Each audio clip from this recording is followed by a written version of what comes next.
Thank you. Labrīt.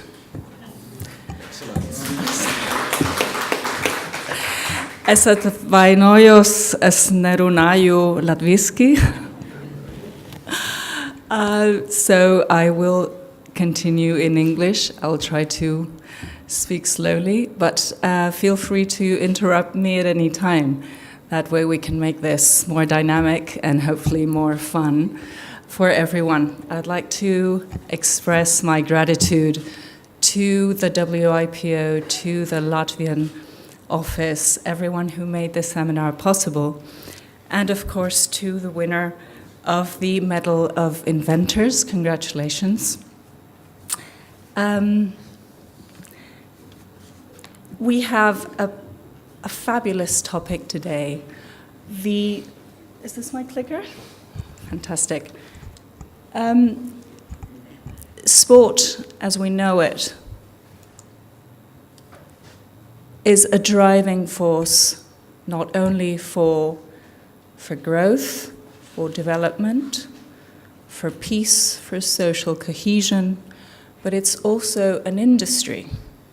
And it's a very important industry, especially in our continent. Obviously, the International Olympic Committee is arguably the strongest organization dealing with sports currently. It is, as opposed to other sporting organizations, a very well-loved, well-respected organization, possibly because of everything that the Olympic movement embodies.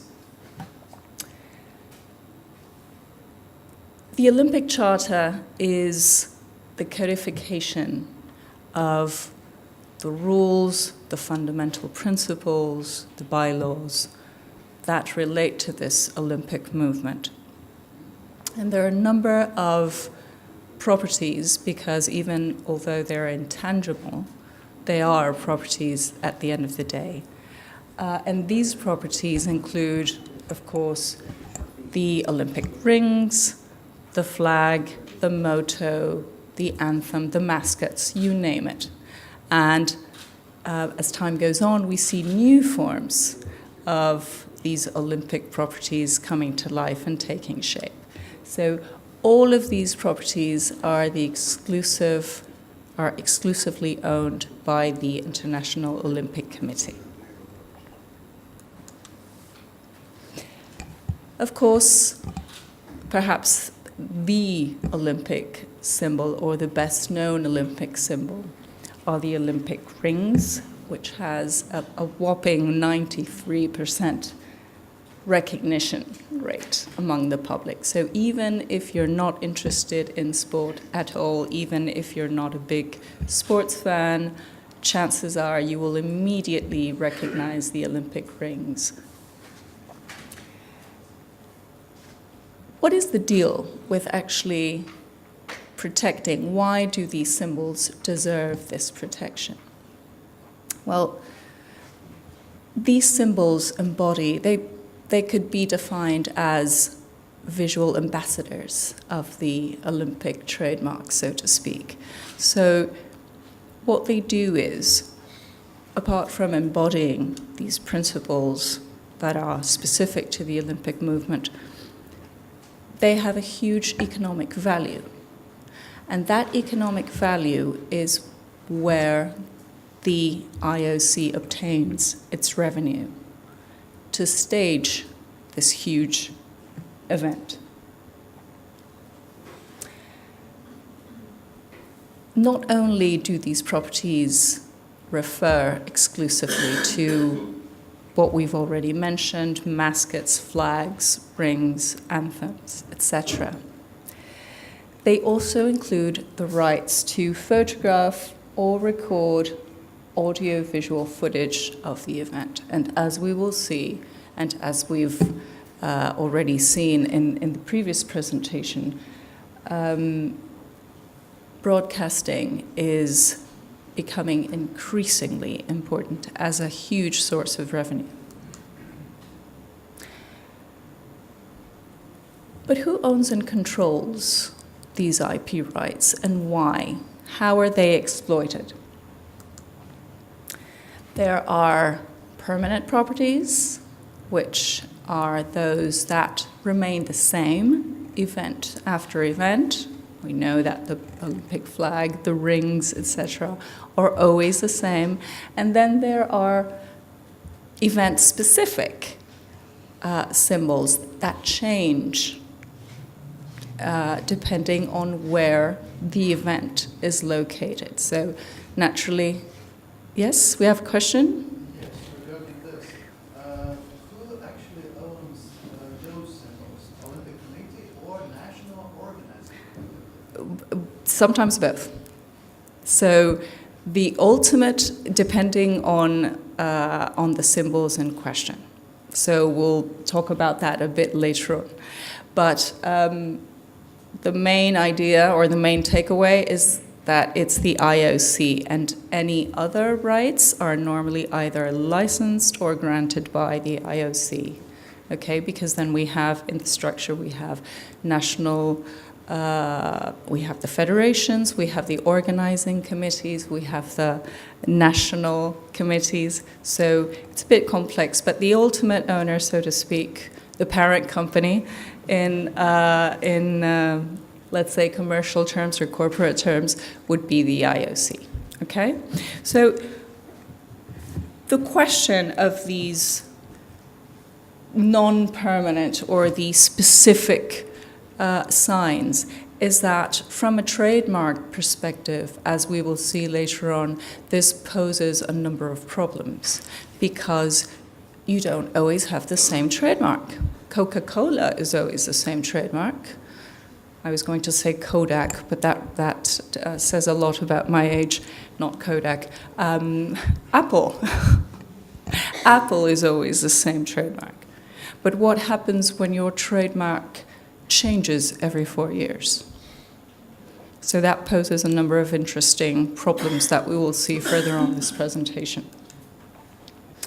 Okay, so as we mentioned earlier, the Olympic Charter is the compilation of those basic rules, principles, bylaws, etc., that refer to the Olympic movement. But it doesn't specify, doesn't grant protection. It just states or asserts that those properties are owned by the IOC and that they should be protected and enforced, okay, in order to preserve those exclusive rights, because those exclusive rights are very valuable in terms of obtaining the revenue to stage the event. You can see here the amazing percentages, and until very, very recently, this was not the case. For instance, 5%, I believe, refers to ticketing rights, which, when you see it in this pie chart, is barely there. 4% is perhaps licensing, and then you have sponsorship, which accounts for 18%. This was not the case until very recently. And broadcasting, as you can see, is most of the pie right there. Also, obviously, on account of digital platforms, social media, etc., because the way in which we consume content has changed radically. So the value of these rights is increasing, 73% and increasing. It's no wonder that it's going up, because it is, if not certainly one of the most viewed events in the whole world. And when you think of the last edition of the Winter Olympics in Pyeongchang, I believe it was close to 1/3 of the global population that was watching those games. So taking into account that it wasn't even the Summer Games, it was actually the Winter Games, which one would expect would have possibly less interest around the world, because many of those sports are not even known in certain areas of the world. is quite remarkable. So, and of course, the Rio 2016 feed hours, when you see that there's over 7,000 hours being broadcast, it's kind of mind-blowing. We'll see where that takes us next year in Tokyo. Many of you will probably recall the times in which the Winter and the Summer Olympics were held on the same year. And this is just one of these fun fact slides, just to give you an idea of how sensitive the IOC is to the actual economic relevance of the revenue that you can obtain through the exploitation of these exclusive rights, because they realized that if instead of having one only Olympic year every 4 years, but by splitting it into twos and twos, so every 2 years you have an Olympic event, the viewing figures, the interest, and the revenue went up. So that explains why, as from the Lillehammer Olympics in '94, there were, I believe it was Albertville before that in '92, they started having Olympic events in 2-year intervals. So it's just one way to show you how sensitive the IOC is to how presenting not only of course, the Olympic properties relating to the events, but the events themselves has an impact on that revenue. Again, here we go. I've had some spoilers, I believe, in the previous presentation, Richard, but I don't hold it against you. The issue of video games is tremendously controversial, but linking it with the previous slide, it again goes to show you how the IOC is embracing, the sign of the times. So right now, people don't just watch television. In fact, younger generations watch content in their phones and their computers and barely watch television. And esports are a reality. They're here to stay. They're immensely popular. And they may well be, as it was discussed in the Olympic Summit, that they may well be an Olympic discipline in 2024. So this I found particularly interesting. They found it to be comparable to how they prepare and train as to the way in which traditional athletes prepare and train, which, call me an oldie, but I find it hard to believe. But I'm not a gamer myself, so perhaps I'm missing something. I'll have to give it a shot from here to 2024. I still have time.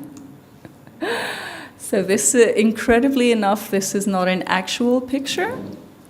This is actually a screenshot from a video game, which explains why that the lady's makeup is intact after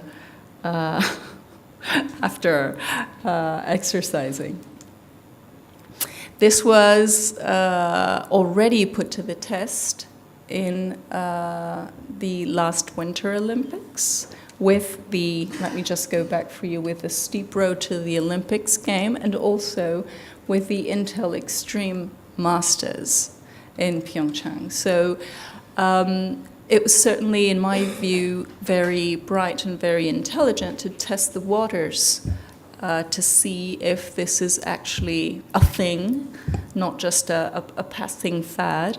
But certainly it seems that esports are here to stay, and it's becoming an industry, by its own right. So we'll see where that takes us. Going back to what I was telling you before about traditional trademarks, or trademarks that are always the same, which is normally the case, the unique challenge that mega sports events, and in this case specifically the Olympic trademarks, face is that they change every 4 years. So not only do we have different designations, typically consisting of the host city plus the year in which the event is being held, we also have the mascot. We also have the specific layout. We have the insignia. We have so many different signs and imagery relating specifically to that event that need to be individually protected, not only with trademarks, but many times such as the mascots or other intellectual creations by copyright, for instance. So what happens when trademark offices start to question whether these marks are actually devoid of distinctiveness and therefore should not be registered, which is what the trend we started to see with then OHIM, now EU IPO, back in 2012, 2013 approximately. What happened was that the then OHIM, now EU IPO, issued some very controversial decisions stating that country or city plus year marks should not be afforded protection because they should not be monopolized to the extent they're likely to describe a major event, and these designations should be available for other traders, not just the immediate large or mega sports organizers that come to mind, such as the IOC, such as FIFA, such as UEFA, but also perhaps more modest organizers of other events, such as cultural events, for instance. Basically, the premise held by EU IPO was that they were fine with the registration of those marks, provided that a specific graphic element or specific representation was filed. So in practical terms, this would entail that, for instance, Tokyo 2020 were filed with this specific logo, or even with the Olympic rings. But of course, this poses another series of problems, which we will see in a minute. So, on the one hand, you have the need to protect IP rights, because unless you are protecting those rights and obtaining exclusivity, you will not be able to license that exclusive right to third parties who, at the end of the day, provide financing to stage the event itself.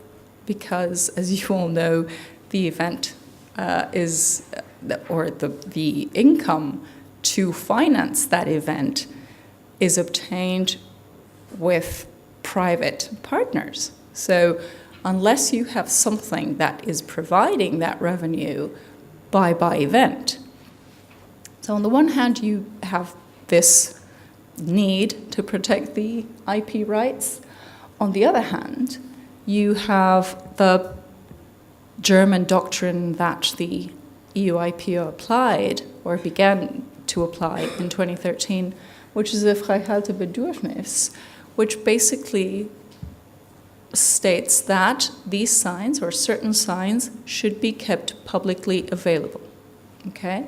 So you cannot monopolize certain terms that should be publicly available to all traders, because otherwise you would be distorting competition. Okay?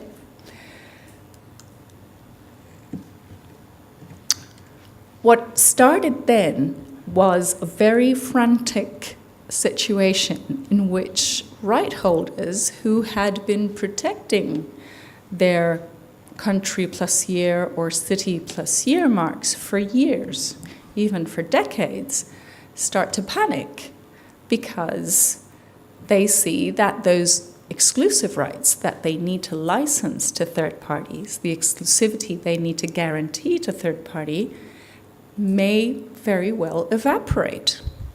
Because, let's face it, would you pay huge amounts of money to be a sponsor of a certain event if you were not the only one who were guaranteed the right to use Russia 2018, for instance? If anyone could use Russia 2018? Very unlikely. So there were a series of back and forths with the EU IPO, and in their guidelines included very disturbing language referring to city, country plus year marks, stating that those marks are descriptive and to that extent should be refused because they describe the kind of and content of those goods and services, their purpose and level of quality. This is, in my opinion, my humble opinion, quite bizarre, qualifies goods as souvenirs, which from a trademark perspective is quite extraordinary, quite a unique interpretation. And of course, may serve to indicate the place and the time of production or destination of those goods and services. So when you take a minute and think about it, the only reason why the public is making certain associations between the sign and the event is because someone has educated them to make those connections. So it's basically the organizers of those major events who have, through very substantial effort and very substantial expense, educated the public into seeing that Tokyo 2020 equals Olympics, whereas country plus year is normally a football World Cup. So to say that this is descriptive of either the nature or the purpose or the time of production or destination of the services is, in my view, highly questionable. However, they opened a little window of hope for IP rights holders, stating that what you see right there, these major events are anticipated by millions, and the knowledge that the event is due on a particular date precedes the formal announcement of where it will take place. That's a promising beginning. And they end by saying, okay, no worries, because these types of marks, which I'm not giving a special status to, I'm just saying almost as an obiter dictum, that they may acquire very rapid distinctiveness. Because the public will perceive it as a sequel to a series of events. So this is even more perplexing. I don't consider your marks special. I am not creating a new category of marks, but I am recognizing that in certain instances, certain marks with a particular structure may be perceived as a sequel to other marks. So this is rather tricky. What is the deal with acquired distinctiveness, and why is it so tricky? In addition to the problems we've already talked about, which is that trademarks change with every edition of the games, is that they are announced normally 7 years or more in advance of the actual event. So is there actual use of the mark? Highly unlikely. You're going to be using that mark for roughly a month. So from the moment, however, that a host country or a host city is announced, you have millions of eyes and millions of fingers ready to click and register domain names or trademarks trying to take advantage of that city plus year, country plus year combination. So lots of opportunists, lots of pirates, lots of free riders. And you have a very one-of-a-kind mark, which is very ephemeral. It's used for weeks. However, it is known to the public for at least 7 years before it begins to actually be used. So how can I possibly show acquired distinctiveness at the time of filing?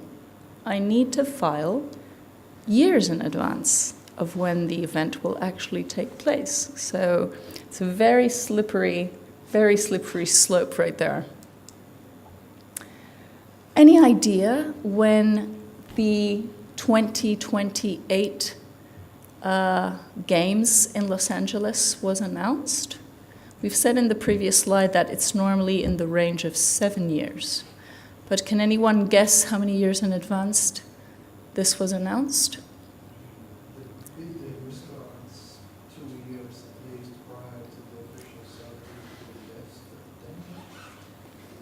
This was announced 11 years in advance. So in a very unique move, so to speak, 2 Olympic cities were announced at the same time. Paris, which will be the 2024 host, and LA, which will again be the host in 2028. So bear in mind that as from 11 years before the event takes place, it is out there, the public knows, and anyone with not so honest intentions can register conflicting designations, trademarks. So from a perspective of enforcing your exclusive rights, you're in a very tricky spot, because if you don't have trademark registration to enforce these rights that you assert you own, is very complicated, especially vis-a-vis, for instance, in UDRP proceedings to recover infringing or conflicting domain names, or even before customs authorities. So you can imagine how problematic it is. It's a big headache. So this is basically the summary of what we were discussing. There's a huge time gap. You need to show acquired distinctiveness before you file the trademark. And this obviously dramatically limits the scope of what you can claim, because at best, you will be able to show that you've acquired distinctiveness for services such as organization of sporting activities, but will you be able to show actual use in connection with the huge variety of merchandise that is sold in connection with the Olympic Games, with from teddy bears to T-shirts to footballs? Extremely unlikely. So the trend is basically twofold. Before the announcement, the IOC and other mega event organizers are choosing to defensively register trademarks that include graphic elements, which again is problematic because the artwork isn't completed 11 years before the event takes place. You don't know what the mascot is going to be. You don't know what the actual look and feel of the logos and of the general layout of the Olympics, the theme of the Olympics. You'll recall, for instance, if you watch the Russia 2018 World Cup, that there was a very specific typeface that resembled the Cyrillic alphabet, very specific colors. lines and contours that resembled the architecture such as the Kremlin. So there are very specific elements that determine what the imagery and what the general theme of the event is going to be. And that is certainly not developed so many years in advance. So that is very problematic as well. What you certainly need to do is to stick to the structure of previous editions in order to be able to claim this so-called sequel effect, to allow the public to recognize that although it's a different mark, because it has the same structure, it is just a new edition of the same mega event. And when you're closer to when you're closer to the celebration of the actual event, then proceed to registration. Possibly the Olympic symbol par excellence is the Olympic rings, of course, which benefits from specific protection, WIPO administered treaty, which is the Nairobi Treaty. It relates only, however, to the Olympic symbol. And all states that are party to the Nairobi Treaty have the obligation to protect this symbol, and they must refuse or invalidate the registration of all symbols, all trademarks which use the Olympic symbol in any way. Apart from the Nairobi Treaty, which of course applies to, as we've seen, the Olympic rings, the IOC signs host city contracts with the city who will be hosting the event in question. So it's kind of like, to put it in terms of courtship and a love affair, it would be like signing the marriage contract, when you finally sign the document saying, I will do this and I will protect you and I will make sure that nobody will take advantage of your signs, and I will, till death us do part, till the event takes place, basically. So that is what is signed between the parties. Among many other issues, such as where the revenue is coming from, how it's going to be financed, how security during the event is going to be dealt with, it of course deals with the protection of IP and with the Olympic properties. This, of course, contemplates a number of advantages for the sponsorship contracts, because I'm sure you recall the people who were born before the year 2000 in this room will recall how Zeppelins used to fly over stadia. Who sees Zeppelins now? It's like something from the past completely. But of course, regulations and rules have got more and more stringent regarding what you can use, where you can use it, because obviously ambush marketers, which we will talk about in a minute, have also got increasingly creative about the ways in which they try to go around those rules and regulations to benefit without contributing to the event, by benefiting from the immense media attention the event receives. So here's just a glimpse of what this host city contract looks like, and you see, for instance, specific issues relating to the Olympic symbol, the emblems, the mascots, etc., other works. This is quite the beautiful signature of the governor of the city of Tokyo, who signed for the upcoming 2020 Olympic Games that will take place in Japan. And part of this host city contract normally includes or has the effect of enacting specific laws to fight against ambush marketers.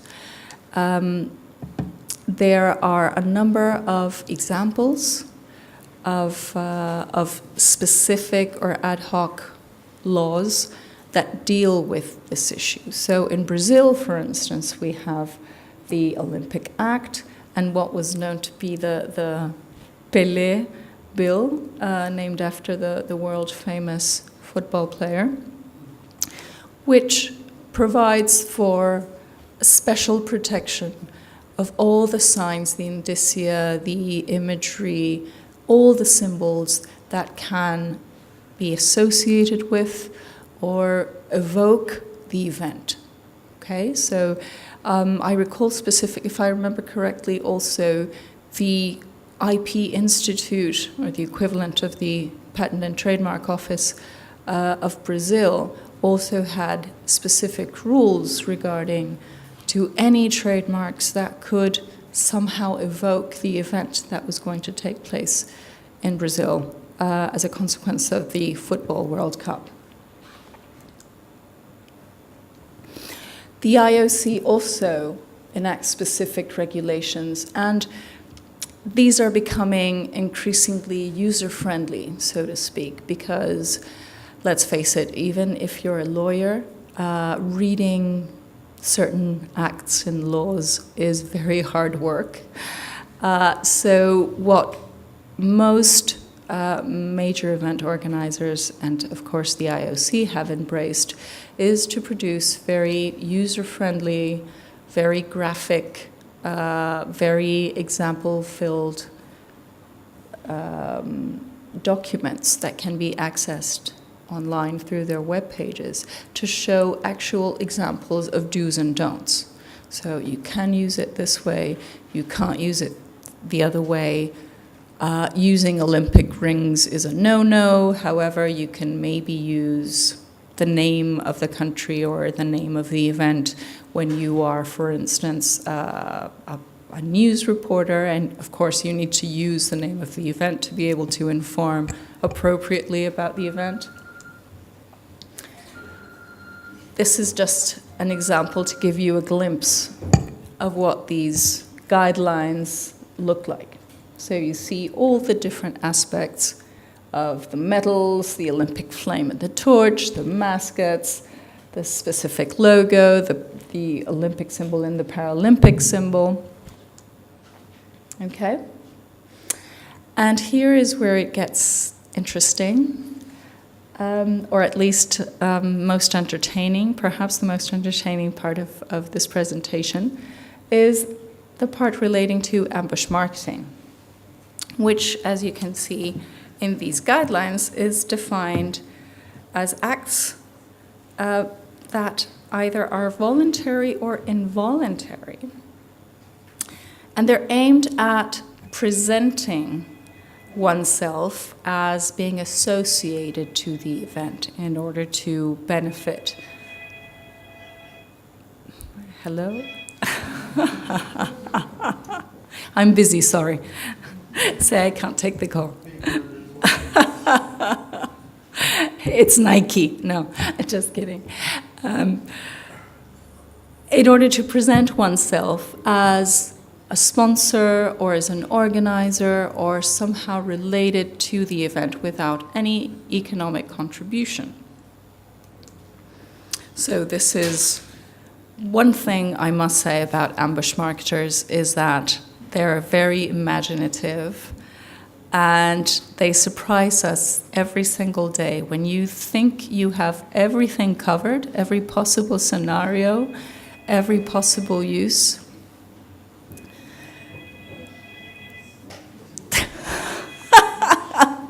I hope it's not Burger King. When you think you've got everything covered, that you've covered the surroundings of the venue, that you've covered the airspace above the stadia, that you've covered the locker rooms, they will invariably come up with something to bend or to go around those. Yes? Exactly. I wanted to elaborate on that. I remember Sochi Olympics, Winter Olympic Games. Official mobile carrier was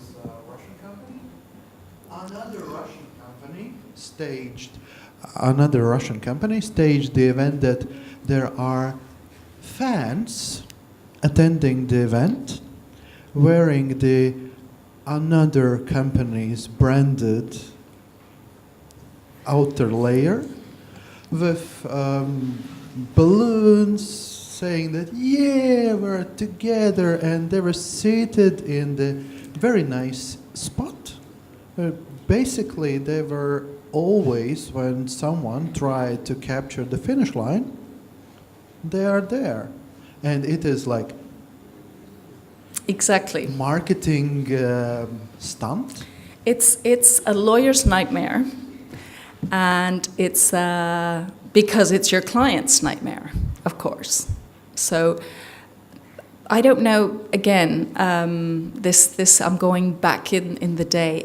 I can't decide if it was the Atlanta Olympics, but at the time when ambush marketing hadn't got so creative, it was very clearly specified that athletes, could only wear such garments, or their shoes, their appearance. However, nothing was said about their actual body. And you will recall, I think it was Linford Christie that appeared with very characteristic Puma contact lenses. So the next day, every single cover of every single newspaper, because it was so striking, it was kind of like, like the Thriller video, Michael Jackson's Thriller video with those funny contact lenses. Every single cover had that image of Linford Christie with the Puma, who of course was not an official sponsor, on every single cover of magazines. So from then on, it's just been building up with more, then you have tattoos, you have headphones. So again, you see this picture and you're not really saying anything. Something that is very specific to ambush marketing is that it's very clever, and they know better than to use trademarks or Olympic rings or so forth. There was another one of those first examples of ambush marketing was very, very clever to the extent of, I think it was a mobile, I can't be sure if it was a mobile company because I'm not sure mobile phones were around at the time, but it was certainly a telephone company. And what they did was they bought a huge billboard outside the stadium, and instead of using the Olympic rings, because it was a telephone company, they used the word ring, like as in the ring of a telephone, in the 5 colors of the Olympic rings. So it's like ring, ring, ring, ring, ring. I'm not using the Olympic rings, so I should be okay. And then you establish the very clever combination with the telephone and the ring sound. So another headache, ban billboards. Okay, so you're always kind of trying to catch up. You're always, even though we do try to be proactive, but sometimes you basically struggle to keep your head above water and see, what are they going to do next? And in this case, for instance, you have to admit that it is clever because it's not a torch, it's not a flame, but hello, when you add the different elements, the stadium, the time of year, the way in which the specific fries are laid out, of course you think of the torch, and of course you think of the Olympic Games. So basically, this is just an aide-mémoire for you to remember what the basic elements of ambush marketing are. It's seeking this illicit association for, obviously, an illicit purpose with paying zero to the organizer of that event, obtain the huge revenue that the impact of that event gives you. it's not the Ronaldo everyone thinks of today, but this was the first Ronaldo, so to speak. And of course, the king of ambushers, Nike. I think Nike, it came to a point where it decided it was much better to ambush the World Cup than the Olympic Games. So it laid off the Olympic Games and has been very aggressively ambushing the Football World Cup for a number of years now. And incredibly enough, it is by a huge percentage of football fans and World Cup viewers regarded as a sponsor, even though it contributes zero to the actual financing of the event through licensing and marketing programs. This is another extremely clever example of ambushing. You may be familiar with the Super Bowl that is held yearly in the United States, and what we call American football, and they call simply football because we play soccer in the rest of the world. And it was a European car company, Volvo, who decided to ambush the Super Bowl.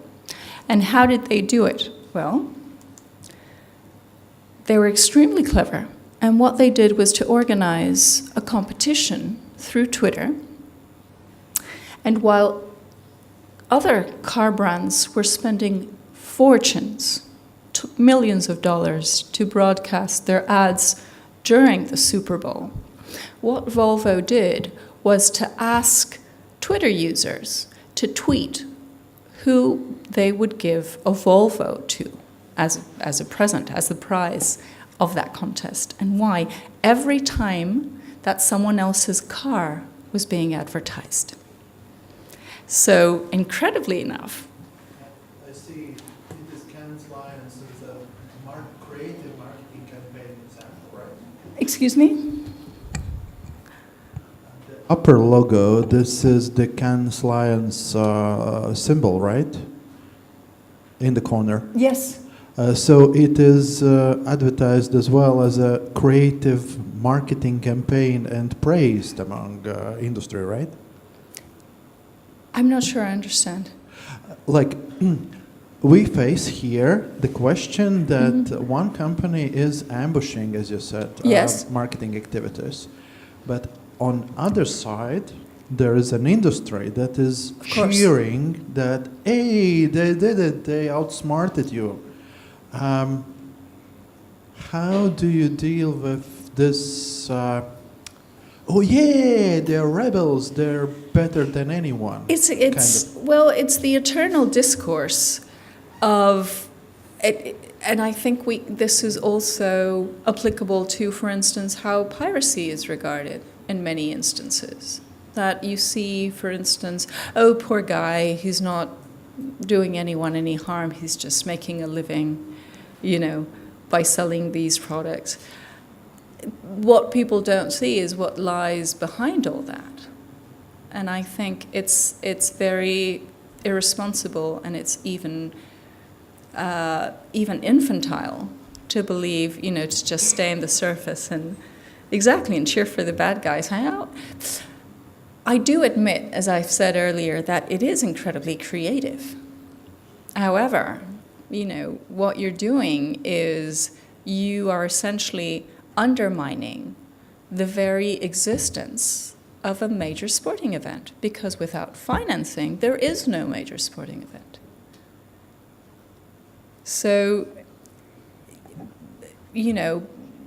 again, it's a question of balance. Yes, are they very clever? Yes, they're very clever. Is this essentially and fundamentally right? No, I don't think so. But, it's like sometimes you're on the bad guy side in movies also. So it's a little conflicting. You always have conflicting feelings there. But, of course, it's a very fun topic, and certainly when I speak to students, it's probably one of their favorite topics, because It's a way to beat the system at the end of the day. And what these guys did was to piggyback on not one, not two, but I don't know how many car advertisers by changing the discourse to their brands to Volvo. So every time, incredibly enough, every time there was a car ad on television, instead of talking about Lexus or Kia or Toyota, the trending topic was immediately Volvo on social media, which is quite an accomplishment. So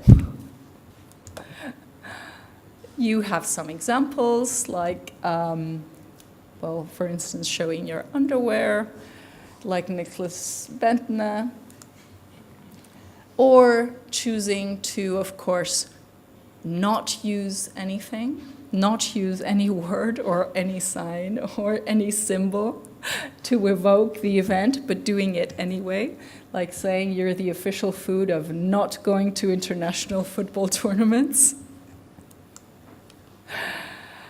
Again, Swedish ambushers IKEA, very cleverly showing the sofa you should use in case you love football, and if you don't, you can just give your back to the television set.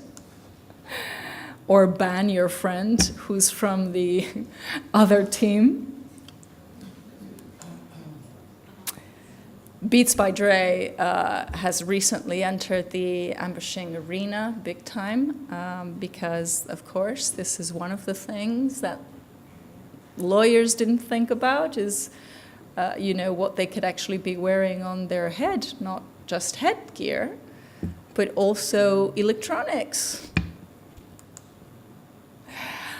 Oh, this is also a very controversial issue. You've probably heard about Rule 40, which deals with advertising during the games. And it's not only during the games, it's a few days before and a few days after the games are over. And it was extremely controversial because as you know, there are a number of athletes that have very important and very substantial agreements, marketing agreements and sponsorship agreements with very big brands, not just sports brands. So they basically have to disappear during that blackout period, and they face very, very important sanctions if they don't comply with this rule. And this was tremendously controversial in its day, specifically because of this particular example. This, as you can see, is Michael Phelps. He's the most decorated athlete in Olympian history. And the beauty of this photograph in this Louis Vuitton campaign was that he was shot with the previous most decorated athlete in Olympian history, which was a Russian gymnast. So in a very beautiful shot by Annie Leibovitz, this campaign leaked. It wasn't released, just the pictures were leaked. I think it was 3 days before the actual blackout period ended. So if you think of the importance and the severity of Clause 40 is that Michael Phelps could lose his medals. So it's that serious because the purpose of what the IOC wanted to do is to preserve the Olympic values, the Olympic movement, everything it embodies for a specific time, and obviously to put all the athletes at the same level for 1 month of the year or for 3 weeks of the year. Of course, as we all know, some athletes are superstars, others are not. There's even athletes that compete as a hobby and have regular jobs, so they're not even full-time athletes. So it's a way to just put everyone on an even ground during those weeks. But of course, the severity of having your medals taken away from you because someone leaked certain photographs is indeed very serious. Thankfully, nothing happened at the end because it was determined that through no fault of his own this had happened. But since then, well, of course, there was a huge media uproar. There were countless memes and jokes and criticism, etc. And since then, one of my favorite memes was this Michael Phelps dark side face that looked like someone right out of Star Wars, like a Sith from the Star Wars saga. Since then, Rule 40 has been toned down to be able to allow some flexibility and even allow other players to participate. There's another GIF for you. To participate in the immense media attention that the games bring without this complete blackout and this huge risk of very severe sanctions to athletes. But of course, how do you control, social discourse? How do you control what people are tweeting? How do you control GIFs and jokes? And it's tremendously, tremendously difficult. The IOC has very specific policies. There's another huge headline for you: the many, many ways your business can get in trouble for tweeting the Olympics. If everything you cannot say, the pictures you cannot show, the videos you cannot live stream, etc.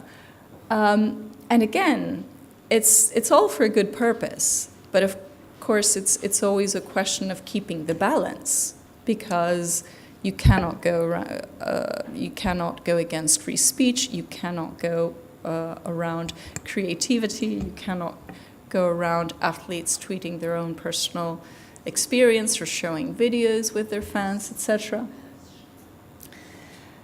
And of course, there are specific guidelines for how you need to use social media during the event. Some are more realistic than others. Like, for instance, I understand that you should not be able to allow showing pictures of fellow athletes when you're in the locker room, which is, it's just against minimum rules of decorum. But there are more tricky and grayer scenarios as well. So basically, it's a question of not only establishing or striking this balance, it's also a question of establishing where the limits should be, and determining also if the rules of the game should be changed. So hopefully this will give us some food for thought, not just the stakeholders, but also as viewers and supporters of mega sports events. So paldies, and I'm open to any questions. Thank you.